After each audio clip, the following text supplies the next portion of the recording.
Né, Emerson? Boa noite. Político, legislativo estadual, só tomou posse no fim de 2024. Como se destacar chegando depois? Cara, eu vou contar aqui uma história para vocês. Eu vou contar, inclusive, eu vou contar o santo e vou contar o milagre, porque isso é um. Não existe nenhuma informação sensível aqui nessa história que eu vou contar para vocês. Eu costumo dizer que, assim, se dissesse assim, Emerson, o que é que você faz? Né? O que é que você, como estrategista, faz?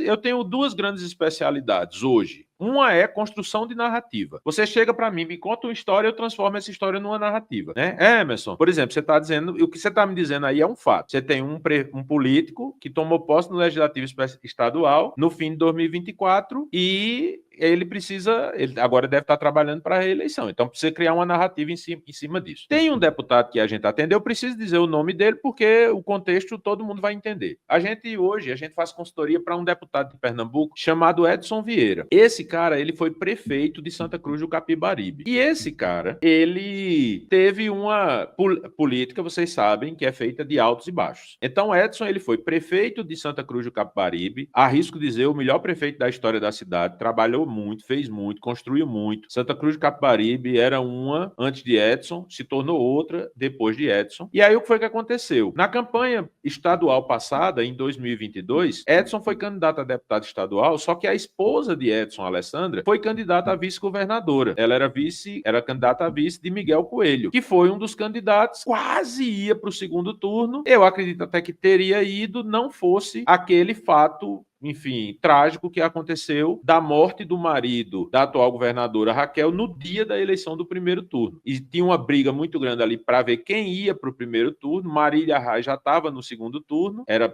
o que todo mundo acreditava, o que as pesquisas mostravam, né? E aí a briga era quem ia com Marília. Aí você tinha 3 candidatos, Miguel era um desses, Alessandra era vice de Miguel, e aí a campanha era muito acirrada para o governo. Edson era candidato a deputado estadual. E é complicado você ser candidato a deputado estadual com sua esposa candidata a vice-governadora. Então, vocês imaginam como é a confusão de uma campanha como essa. Resultado, aconteceu esse fato triste em relação a Raquel. Raquel foi para o segundo turno, Miguel não foi, a Alessandra, ou seja, a Alessandra não venceu a eleição e Edson ficou como suplente, por 1000 motivos. A gente pode dizer, por exemplo, que foi porque é difícil você ter 2 candidatos na mesma casa para cargos diferentes. Então tem todo um jogo de interesse nisso. Ele ficou como suplente. Ele teria, se a Alessandra não fosse candidata a vice, eu não estou dizendo que isso foi um erro, mas se a Alessandra não fosse candidata a vice-governadora, Edson teria sido eleito deputado estadual, acho que com bastante tranquilidade, mas ele ficou para suplente. Foi o que aconteceu. Em 2024, a Alessandra foi candidata a prefeita de Santa Cruz de Capibaribe, né? Edson, suplente de deputado, lança a esposa candidata a prefeita. E aí teve mais uma situação que não dá tempo de eu contar aqui lá em Santa Cruz de Capibaribe e tal, questões de estratégia, tudo. Resultado, a Alessandra não venceu a eleição para prefeita. E aí eles entraram num viés de baixa, né? Político tem isso. Político tem, inclusive nas frases que eu postei de Antônio Carlos Magalhães, tem uma frase que ele diz, né? Que você tem que tomar muito cuidado na forma como você trata um político que perdeu a eleição, porque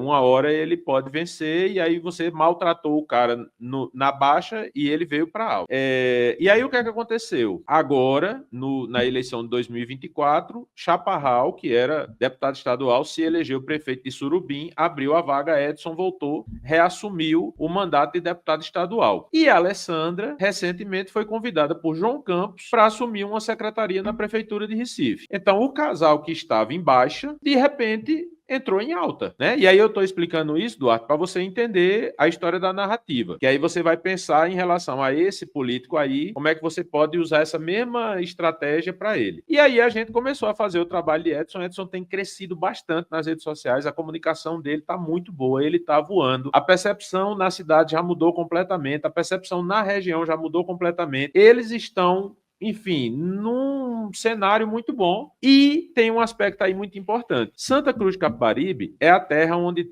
lá tem um shopping, por exemplo, de moda, que tem as 5 mil lojas. É um negócio gigantesco. É a capital da moda no interior do Nordeste, nem só interior, capital. A capital da moda no Nordeste é Santa Cruz de Capibaribe. Você chega lá no final de semana, é loucura a cidade, toda semana essa cidade enche com centenas de milhares de turistas que vão lá para fazer compras. Então, a capital da moda. E aí, o que é que a gente está fazendo? A gente está trabalhando um conceito para Edson, é que Edson está na moda de novo. Sabe essa história do ciclo da moda, né? Tem uma, tal camisa, tal calça, tal tecido, tal cor, ela teve na moda antes e agora ela está na moda de novo. Então, a gente está trabalhando essa lógica, que Edson agora está na moda de novo. Um cara que estava em baixa e agora ele está na moda de novo. Então, o que você precisa, Duarte, para esse seu deputado estadual que você tem aí, é criar uma narrativa, a palavra-chave é essa, você precisa criar uma narrativa para mostrar que ele agora volta como deputado estadual, né? Tomou posse no fim de 2024, deve ter sido a mesma lógica de Edson. E aí você precisa, tem uma narrativa que é obrigatória, que é ele vai fazer em 2 anos mais do que a galera está fazendo em 4, porque o mandato dele vai ser muito acelerado. E também você encontrar um contexto que você consiga criar uma narrativa em cima disso.